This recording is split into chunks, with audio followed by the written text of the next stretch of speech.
মাঝে মধ্যে আমাদের মাছ মাংসর স্বাদ পায় না বা মাছ মাংস খেতে ভালো লাগে না, তখন ভর্তাটাই অমৃতের মতো স্বাদ লাগে। সেরকম 3 রকমের ভর্তা নিয়ে চলে আসলাম। আসসালামু আলাইকুম প্রিয় দর্শক, সবাইকে স্বাগত জাকিস কুকিং এন্টারটেইনমেন্টে। প্রথমে সজনে পাতা ভর্তা করে নিব। এখানে সজনে পাতার মধ্যে কিছুটা লবণ ও পানি দিয়ে সিদ্ধ করে নিব এবং পানিটা সজনে পাতার মধ্যে শুকিয়ে নিব। সজনে পাতা পানিটা শুকিয়ে নেওয়ার পর অন্য একটি কড়াইয়ে তেল দিয়ে শুকনা মরিচ, রসুন, পেঁয়াজ কুচি ও কালো জিরা দিয়ে ভেজে নিব। যদি সজনে পাতাটা হাতে না গলানো যায় তাহলে একটু পাটায় বেটে নিব। এখন ভেজে নেওয়া শুকনা মরিচ, রসুন, পেঁয়াজ, কালো জিরা একটু লবণ দিয়ে মেখে নিব এবং সজনে পাতার সাথে সবগুলো উপকরণ মেখে নিব। এখানে একটু সরিষার তেল দিব। এখন সবগুলো উপকরণ ভালোভাবে মেখে নিব। তৈরি হয়ে গেল সজনে পাতার ভর্তা। এই ভর্তাটা খুব উপকারী, এটা খেতেও যেমন ভালো লাগে এবং উপকারও ততটাই ভালো। এবার দ্বিতীয় ভর্তা করে নিই। আমরা তো অনেক রকমেরই বেগুন ভর্তা খাই, তবে একটু ভিন্ন রকমের বেগুন ভর্তা করে নিব। এখানে বেগুন লবণ ও হলুদ দিয়ে সিদ্ধ করে নিব।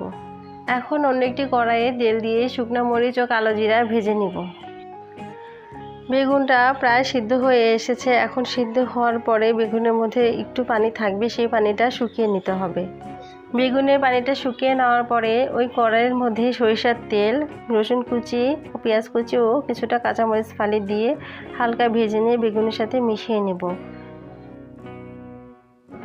এখন ভাজা বেগুনের সাথে ভাজা শুকনো মরিচ ও কালো জিরা, ভাজা পেঁয়াজ কুচি, লবণ, ধনিয়া পাতা দিয়ে ভালোভাবে মেখে নিব এবং সামান্য একটু সরিষার তেল দিয়ে ভর্তা করে নিব। তৈরি হয়ে গেল বেগুন ভর্তা। এখন তৃতীয় ভর্তা করে নিব। এখন সিমের সিজন নয়, তারপরেও বাজারে সিম দেখতে পেয়েছিলাম, তাই সিম নিয়ে এসেছি। এবার সিমটাকে আমি পানি ও লবণ দিয়ে সিদ্ধ করে নিব। সিমটা সিদ্ধ হয়ে গেলে একটি ছাঁকনির সাহায্যে উঠিয়ে নিব। আজকে এই সিমের ভর্তাটা তেল ছাড়া হবে। এখানে সিদ্ধ করা সিমের সাথে কাঁচা মরিচ, কাঁচা পেঁয়াজ কুচি, কাঁচা রসুন কুচি, কাঁচা ধনিয়া পাতা কুচি ও সামান্য লবণ দিয়ে ভালোভাবে পাটায় বেটে নিব।